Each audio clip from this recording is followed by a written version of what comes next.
Floyd Mayweather is broke and owes people money. Uncover how Floyd Mayweather's promotion company took out a huge PPP loan. But guess what?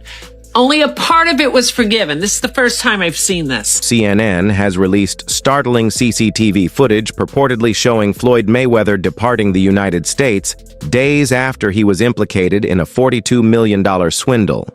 In the video, Mayweather can be seen moving quickly through a special airport with strict security and little company. The boxer reportedly ran away due to mounting legal pressure and potential federal prosecution, according to sources. Although Mayweather's camp has not released a comment, rumors about his abrupt disappearance are growing.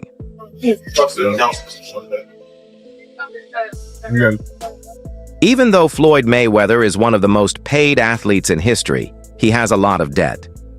Since his financial frauds are becoming out of control, he has made the decision to go into hiding in order to prevent further legal issues. Floyd has taken out millions of loans throughout the years, many of which he has not paid back. The PPP loan he obtained for his promotion company, which is also allegedly in debt, is one significant problem. Despite his ostentatious lifestyle and incessant boasting about his fortune, Floyd has been quietly drowning in debt. He is attempting to flee his rapidly worsening circumstances. Uncover how Floyd Mayweather's promotion company took out a huge PPP loan. But guess what? Only a part of it was forgiven. This is the first time I've seen this. He was very transparent. I like that. So 2 loans. One was $584,000 and change. The other one $561K. Total loans, $1,145,000 approximately. Amount forgiven, $388,000. So he did have some forgiven, but he had to pay some, and that's good. Payroll that he submitted, he needed $543,000 for payroll. Rent, $13K. Healthcare, $3,100. Utilities, $1,100. I just want you to know where your tax. After endorsing Ethereum Max, a cryptocurrency that ultimately came under regulatory scrutiny, Floyd Mayweather found himself in serious water. He promoted the token to millions of followers alongside Kim Kardashian, causing a sudden decline after a huge price spike. Soon after, investors sued the celebrities, claiming they were involved in a pump-and-dump operation. Given that neither of them admitted to been paid for their promotions, their activity was viewed as deceptive and exploitative. Kardashian and the SEC reached a settlement, but Mayweather's silence only served to increase public disapproval and mistrust of his financial intentions. Kim Kardashian and Floyd Mayweather are being sued over crypto. The pair was allegedly involved in a crypto scam under the name Ethereum Max, which has no affiliation to actual Ethereum. Kim Kardashian had posted on Instagram promoting the token, which shot up in price and eventually came crashing down as so many do. People believe Kim and Floyd, who promoted the product during his fight with Logan Paul, held a certain percentage of the token and made millions selling. Even NBA star Paul Pierce is getting wrapped up in the whole thing. I learned about this story on Morning Brew. It's a daily email newsletter that keeps you up to date on the hottest business news from Silicon Valley to Wall Street. It's also completely free, so subscribe at the link on the comment of this video to get smart fast. And everybody in the crypto world is competing with one another, whereas I feel like everybody should be able to choose what they want to choose and go with who they want to go with. I think everybody should work together. And what I always did was I believed in myself. Before anybody else believed in me, I believed in myself. When talking about the emergence of cryptocurrencies on his podcast, Joe Rogan didn't mince words. He compared it to legal gambling and emphasized how the market functions legally, but frequently lacks moral character. Rogan underlined that although some investors make money, many are drawn into erratic markets by the endorsements of celebrities without fully comprehending the hazards. His criticism seemed particularly scathing given Mayweather's connection to Ethereum Max. For Rogan and others, this was about more than simply monetary loss. It was also about ethics, responsibility, and the perilous nexus between money and celebrity. Filled with weirdos. Like everyone that I've talked to that wants to come to me with some idea, it's always very strange. Like when people have come to, like my business manager with financial propositions, they're always, it's logical. Like it makes sense. Oh, invest in this. This is a fund and it does this. And this is how you get a return on your investment. None of that stuff ever made any sense to me. I avoided all of it, luckily. But I was propositioned by multiple different entities about these kind of things. And I was like, I don't know what you're saying. I don't know, like, why would anybody buy an NFT? Like, it's a non-fungible token, and then you put it in a NFT wallet, and you have this thing. I'm like, but I have the same thing on my phone. It seems like it's legal gambling is what it is. And it seems like, even though it's horrible to do and very unethical to dump it, to pump and dump it, it seems like that's legal for some weird reason. Yeah. Because I know that's the turmoil around the Haktua coin. And I want to start by saying thank you to all my true fans and all the people that actually watch my stuff and they keep up with me. We're trying to sort out all the pieces and stuff to get all this figured out and make everything right. Oh my God, I'm going to cry. No, don't cry. Don't cry. That's the fear about the Trump coin. Yeah. And because anybody can kind of make money now, which is so strange. And we're like, we make a JRE coin. What if we didn't dump it? What if we didn't pump and dump it? Like, what would it be for? How can you just do that? How can you just... regulations are have not caught up yet, right? So, and you see that any new emerging business, industry, technology, I think there are people who look and go, well, there's an opportunity here because, regulatory policy hasn't caught. Mayweather has a history of becoming involved in dubious transactions. It's the most recent in a long line of dubious actions.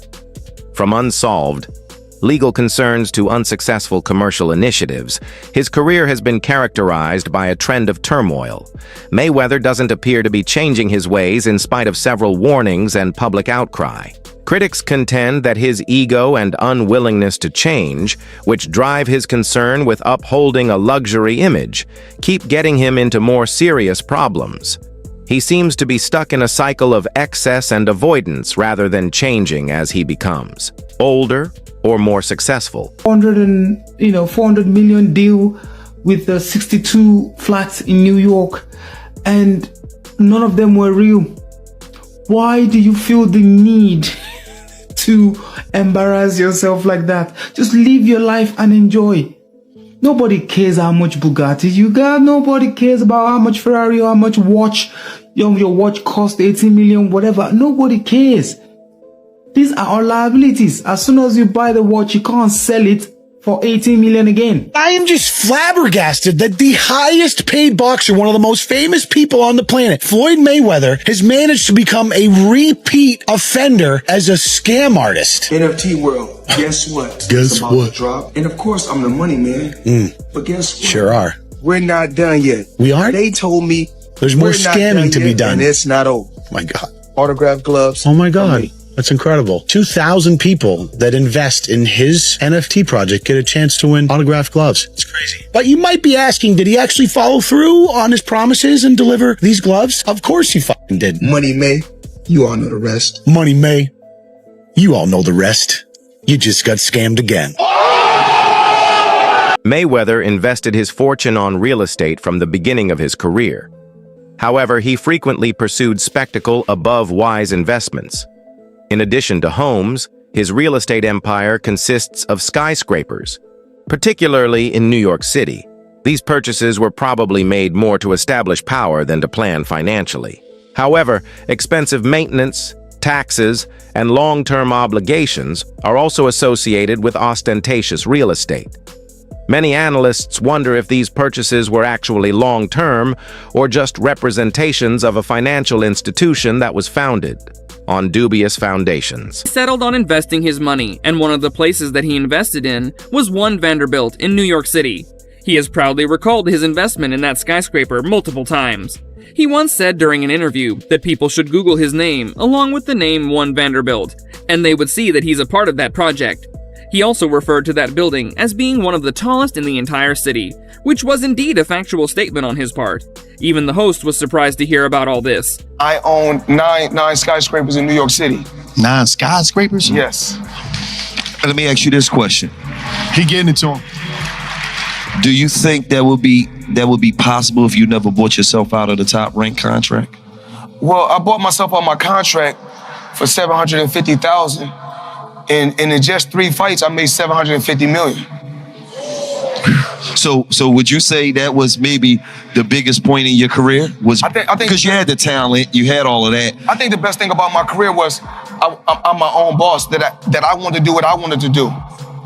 I rolled the dice, and to become great at whatever you want to do, you got to roll the dice and take a chance on yourself. Absolutely. Mayweather's obsession with financial prosperity is one aspect of his public persona that never changes. Exotic cars fill his garages, and rare designer clothing and watches fill his closets.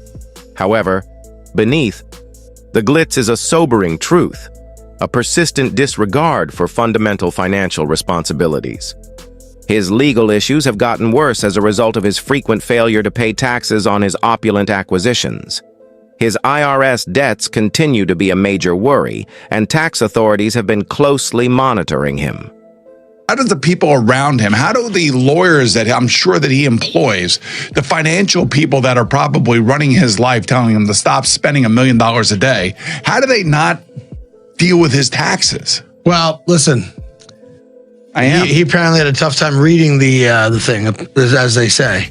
Like he didn't know what he couldn't read like that's BS. Something. That is BS. They said something. Time like out. that. He is paying.